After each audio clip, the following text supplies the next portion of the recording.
Hey there, salon entrepreneurs. This is the Form and Function Salon Podcast, and I am your regularly scheduled host, Benjamin J. Thanks for checking in. We've got some good stuff going on. I know it was just Valentine's Day the other day. I hope you had a good one. I hope your life is full of love. But we've been getting a lot of love on this show. We've been having a lot of owners reach out asking about how to implement some of this stuff, the feedback that they need. And so I want to say I am putting together some ideas and details on how to take this from really just being an audio podcast that you can listen to and think about into how do we implement it into your salon? How do we grow you? How do we grow your team and get you to whatever your next level is? So I'm really excited about some of that. I've had some other people reach out about doing maybe a guest spot on their podcast. I'm doing a featured thing with some salon owners coming up next week. So it's cool. And I think that it has reminded me and refreshed me into what can happen when you put yourself out there. You know, when you're first getting started or creating something, it can definitely be intimidating. But if you do it, there are rewards on the other side. So if you have feedback, hit me up. It's ben@thehairloftltd.com is my email address. But let's get into this episode pod 12. 12, fun fact, one of my favorite numbers. It was what I wore in high school on our basketball team. But this episode is about systems, all right? So when you have success, how do you duplicate it? How do you repeat it, all right? As I often do, I'm going to start with a little bit of a story or an experience that I had. And being Valentine's Day, it's kind of fitting. But years ago, I was dating a girl, and she was vegan, and I'm not vegan. And I don't know that we ever had a dining experience that we both enjoyed. It was one of those, like, if we went somewhere that I was going to like the food, she hated it. And if we went somewhere that was vegetarian or vegan options only, I was not happy.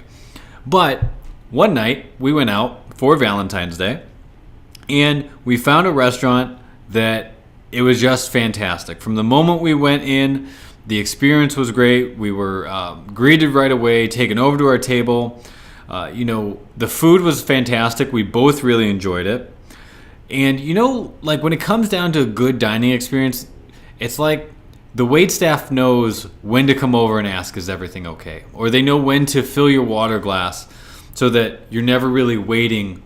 Like they can anticipate your needs. And it was just fantastic.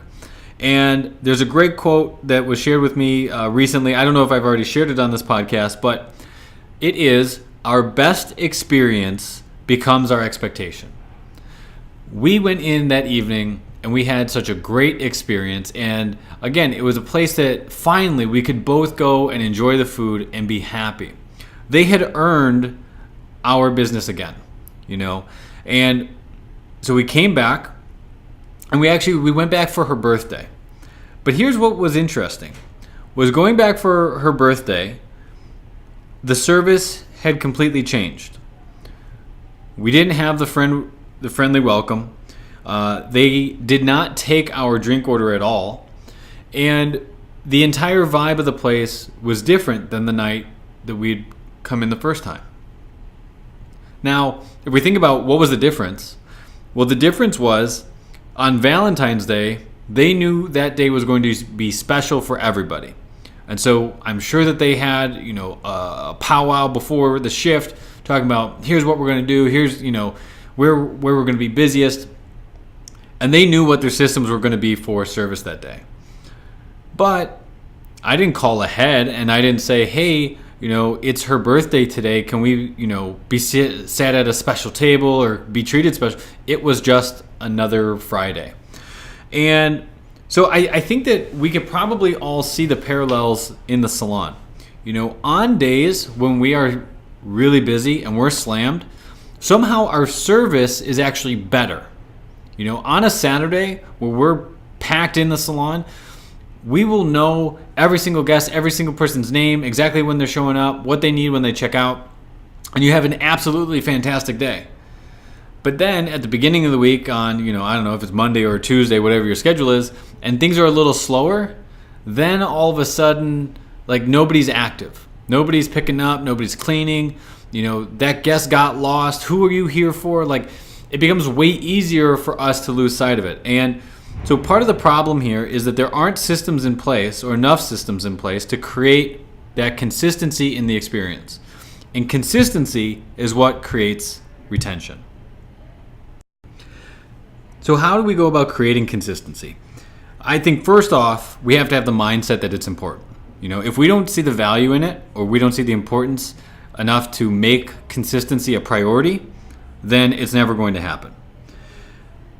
The next thing, though, is really trying to determine what is the outcome that we want, and when we have done it right, what were the steps to get there? So if you don't have any systems in place, this is how you can start. But reverse engineer it, essentially. If we want our guests to, let's say, purchase a product, what would be the steps that we needed to get there? Well, of course, they need to have the chance to buy. Well, they need to know how to use it. And they need to really know what the benefit is. So now you can reverse engineer at what point in the guest experience are we going to put those steps into place. Oftentimes, when we talk about systems, I think that people are afraid that it just feels stuffy, right? Let's think about this. We're in a creative industry. Now, I know that nobody that is creative really thinks about, well, I have a system for how I'm creative. But oftentimes we do. Take the most successful creative person that you can think of, and I'm sure that they have a method for which they create, or they create a habit, or they have a ritual. So the idea of having a system is not void of creativity. It just allows you to get there. Even if we are talking about hair and color, there is a system. As a hair cutter, if you hold the hair at this elevation or this direction, you will create something, and you know what you're going to create. With hair color, we know that if I use this product and I lift this level, that this is going to be the underlying pigment, and if I tone it with this, that this should be the color that I get. That's a system. Those are systems. Because systems aren't in place to reduce our creativity or to take away our personality. What it does is it allows us to have predictable outcomes. And so by following the system, even on a bad day, we are able to get to a predictable outcome of what we want. So, developing our system. I feel like I just keep saying system over and over and over again. But you get the point. For us to provide the structure, I have been in those classes and I've sat down and I remember hearing people, it's not a system if it's not written down. It's not a system if it's not written down. It's not a system if it's not. And every time I heard it, I thought, maybe for you, right? Not for me. That's not how it works. I know that everybody in my salon knows what our goals are. We're all on the same page. But as we grew, it became harder and harder to operate without having it written down. And it's much harder to train new talent and new recruits without it being written down. And so now we write down everything. And we've gone back and rewritten things because we realized that there was a better way to work it, a better way for us to get to the outcome that we wanted. And so what we did is we created something that we call the answer book. And the whole point of the answer book is to be a resource for our team to be able to access and go to whenever they have a question about anything, whether it is, a payroll question, an experience question, a question about our branding, everything that we think that we can answer and have a system for, it's there. The reason for this is that it gives us a guide that everybody can use to follow. It also allows us to coach everybody, like I said, in the same direction. So when we were developing it, in terms of our guest experience and creating consistency for our guests, we looked at what is the flow of the guest experience. When the guest comes into the salon and they get their entire service and then they leave, what are the steps that create that service? There's a great quote from Steve Jobs that design is not just how it looks and feels, design is how it works. I love that quote so much when applied to salons, because I think that we are so visual just as creative individuals, and our salon is our dream, that it's easy to get caught up in the wall color, or this is the vibe of the stations that I want, or this is how I want to decorate the place. But then we lose sight of the stuff that's actually the most important, which is what is going to be the guest experience and what are going to be the systems in place that guarantee the success of our team. So, with that guest experience flow, the guest comes, checks in, we have it written down how we want to get them checked in. Then we're going to get them a beverage. While we're getting them a beverage, they are going to change their clothes. After they change their clothes, if they're a new guest, they're going to be introduced to their stylist. If they're a returning guest, their stylist will come over and greet them. But then they're going to go and have their style profile. Now, during their style profile, what are the things that we're going to try and check in on? Their face shape. What was their favorite haircut? How did they find out about us? What is their personality? Once we can determine those things, then we can start the creative process. If they're getting color, we're going to take them over to the color space, and there are systems in place for that. How do you drape the client? Where are the tools that you need in order to? There's a system. They're located in that cabinet.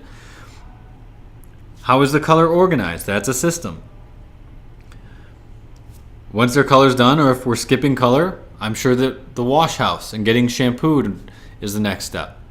Again, where does the shampoo that you want live within the wash house? That's a process. What are the steps to doing the shampoo so that, again, there's consistency either between proteges or between stylists, so that the guest knows, oh my gosh, I always love getting my hair shampooed. This is my favorite part. So we want to make sure that it's their favorite part every single time. If you have treatment options, are there certain steps that allow you to do that treatment and makes it more special than just a standard shampoo and condition? And does that then create an opportunity for you to increase your revenue by offering a different treatment? Maybe it takes longer, maybe there's more massage, in addition to the benefits of the deep conditioner and the proteins or the moisture. So then when we take them back, again, creative side now, we're going to do their cut, we're going to do their style. I'm sure that you have systems in place to help you achieve the look, right? If the guest says, I want my hair cut this way, you have a system. You know how to hold the hair in order to create that haircut. And then when we close the service, and I think that this is, again, somewhere where people just try and make it up as we go along, but how do we properly close out a service? Were they given directions on when to come back? Were they given product recommendations? Did we ask them for a referral? Did we take a moment to create some content for Instagram or social? These are all things that can be written down and systematized. Does not take away the personality. Along that client's journey within the salon, you are still going to be you. You're still going to put your emphasis and your creativity into their haircut and their style. You're still going to talk about whatever conversations you have and the rapport that you have. But the systems allow you to move through. And again, that consistency creates retention. If a client comes in and they have a great experience, and then they come back and they have an okay experience, that alone may not really entice them to want to come back. But if they come in and they have a great service, and they come back and have a great service, and they come back and have another great service, the likelihood that you are going to retain that client continues to accelerate, continues to amplify, and that's how you build a clientele. You build that clientele by giving and delivering excellent service consistently and repetitively. So I would love to hear from you. What areas of the salon do you wish that you could develop better systems for? I know that it seems like a lot and it can be overwhelming. I'd love to help sort of point you in the direction of how we went about creating our answer book, but it is vital. And again, that way you have something to point to when you are coaching your team, as to say, this is what needs to be done and how it needs to be done. So email me at ben@thehairloftltd.com. I'd love to hear from you. But I'm going to leave you with one experience I had with one of our clients. Now, this client, her name's Felice. She's been coming to see us Our salon's been open for 37 years. She actually saw one of our stylists from before our salon opened. So she's probably been following us, for 40 something years. And she came in one day during the winter. I offered to take her coat and I hung it up for her. And she said to me, "Ben, you guys never cease to impress me." And I thought, man, that is so magical and amazing for somebody to be coming to us for that long and still have the mindset that we're exceeding her expectations. That's the goal that we want to create with everybody. So keep listening, hit that subscribe button, and keep living your successful lifestyle. And I'll talk to you on the next pod.